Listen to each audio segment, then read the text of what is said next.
Hello friends, welcome to EduTab. To help you out in your preparation of IFSCA Grade A exam, we have come up with this MCQ series wherein we are practicing MCQs on certain topics for which you may not find MCQs elsewhere, and these topics are actually of phase 2 paper 2, right? Phase 1 is easy for us, but then phase 2 paper 2 there are such topics for which you may not find MCQs, and we are practicing those here. Here we are practicing the MCQs of IFSCA Act 2019, and this is part 4 of our series. Okay, if you look at the syllabus of phase 2 examination, you can see in paper 2 we have these topics: IFSCA Act, GIFT City, GIFT IFSC, IFSC, and Global Financial Centers. Okay, it is not clear what kind of questions can be asked, but then some of the MCQs which you can practice from these, and this has been the trend of regulatory bodies, those MCQs we are practicing here. Okay, and there was a homework question that was given in the previous session, and various others have commented on the video. Sunjan is asking where is the PDF. The PDF is in the Telegram channel. It has been shared. The link for which is in the description. Okay. Mukul has answered the question which was asked in the previous session. B, central government. Mukul is absolutely correct. And a big warm hello to Yogesh. Right. Here we have the question that was asked in the previous session. IFSCA for the establishment of its offices has to take prior approval from which among the following? Okay. Prior approval has to be taken if IFSCA wants to open offices elsewhere.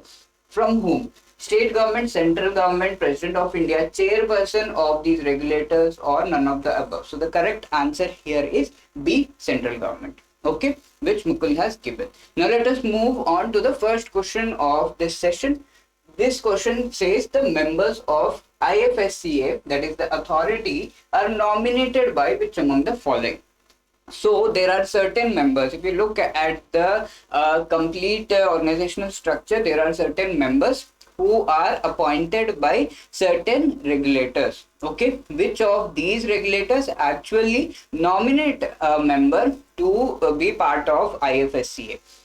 Is it Reserve Bank of India, SEBI, IRDAI, or is it National Housing Board? Which of these are correct? So we have seen that in Schedule 1 of this Act, there are certain regulators who are part of the Schedule 1, and the activities, the powers and functions of these regulators are taken up by IFSCA for the purposes of these IFSCs, the centers. Okay, and these regulators are actually RBI, SEBI, IRDAI, and the other one is PFRDA. Okay, it is not NHB, it is PFRDA. So this is not correct, and the correct answer here is 1, 2, and 3 only. Okay, A is the right answer, and the provisions with respect to that are given in section 5 of the Act. Section 5 of the Act actually has provisions with respect to composition of the authority, which says that there will be a chairperson, there will be members nominated by these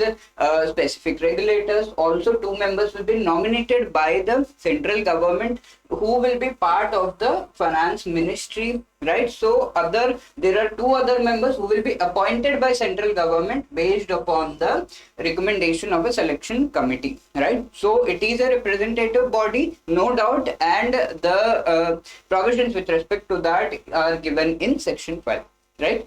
Moving on, here the second question is the members of the IFSCA nominated by RBI and SEBI are which kind of members? Are dash members? Which kind of members? Are they full-time members, part-time members, ex officio members, expert, or temporary members? Which of these is correct here?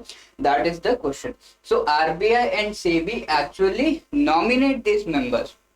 These members are already part of RBI and SEBI respectively, and they also become part of this IFSCA. If they are part of RBI and SEBI and also the part of IFSCA, then we can say they are known as ex officio members. Okay, so these members are actually ex officio in the sense they occupy this position after being part of RBI or after being part of SEBI respectively.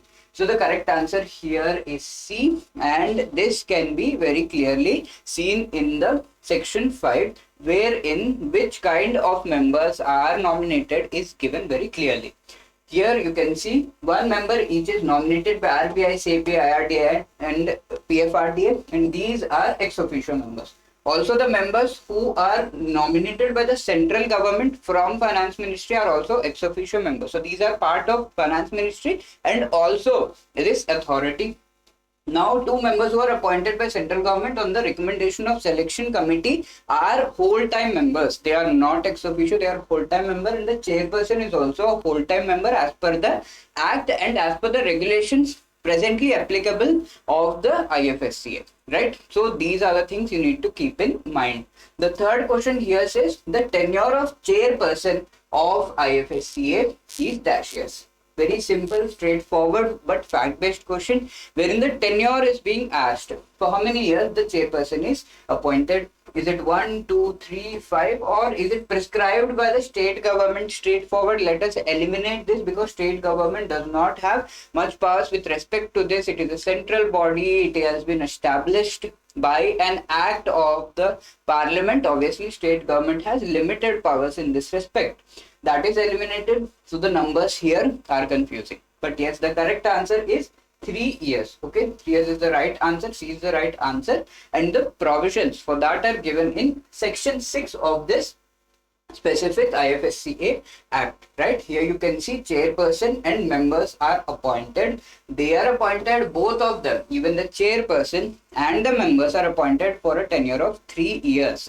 And these the chairperson has a maximum limit of age of 65 years, and we have these members who have a maximum limit of age of 62 years. If the person crosses 62 years, the person is not eligible to be a member. If the person crosses 65, the person is not eligible to be a chairperson of this authority, right?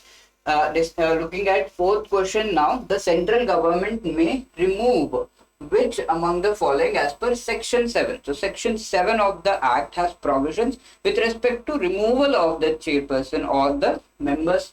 Which member can be removed here by the IFSCA as per the IFSCA Act? Which kind of member?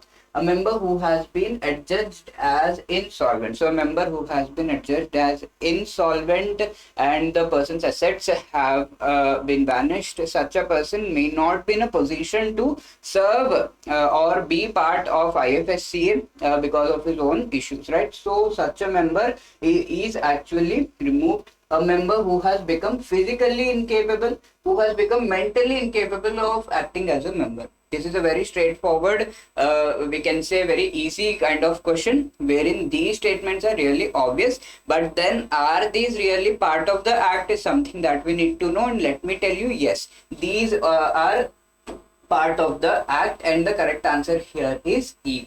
Section 7 has provisions with respect to removal of these members, and here you can see a person who has been adjudged as insolvent, physically or mentally incapable, and a person who has been convicted of an offense that in the opinion of the central government will be something that is going to have a moral turpitude, and the person is not considered morally correct. Then the person can be removed. Financial or other interest the person has acquired or he has abused his position, in that case also he can be removed. In the cases of D and E, that person actually has the leeway is given to represent himself. He can give his own side, he can tell his own side what has happened. Did he really acquire this interest? Did he really abuse his position? He has the power to just give his opinion in this regard. Okay, while in others there is no such thing, and after being heard, if the central government still feels the person has to be removed, the person is removed. Okay, so these are the things given in section 7, which person is removed, right? With this, let me remind you that to take your preparation to a much higher level, we have come up with this ultimate test series which has around 12,000 plus most important solved questions that may appear in your exam, and the kind of questions that will give you a very great practice with respect to each and every component of these papers. Phase 1 paper 1, phase 1 paper 2, phase 2 paper 1 and phase 2 paper 2. You have separate tests of each of the components. You also have full length mock tests of phase 1 and phase 2, which are part of these test series. To avail this test series, you can click on the link given in the description. This fifth question is actually a homework question to you, friends. We have discussed this thing during the session. Maximum age limit for a person to be appointed as a full-time member of IFSCA is, okay, what is the maximum age limit? Is it 55, 60, 62, 65 or 66? When the person becomes who is not a person who can be appointed to be part of this IFSCA, what is the maximum age limit that is being asked here, right? So you have to answer this question in the comment section. And thank you. And if you have any other query, you can always call us 8146207241 on this number, or drop a mail at hello@edutab.co.in. I hope this session has helped you. Thank you. All the best.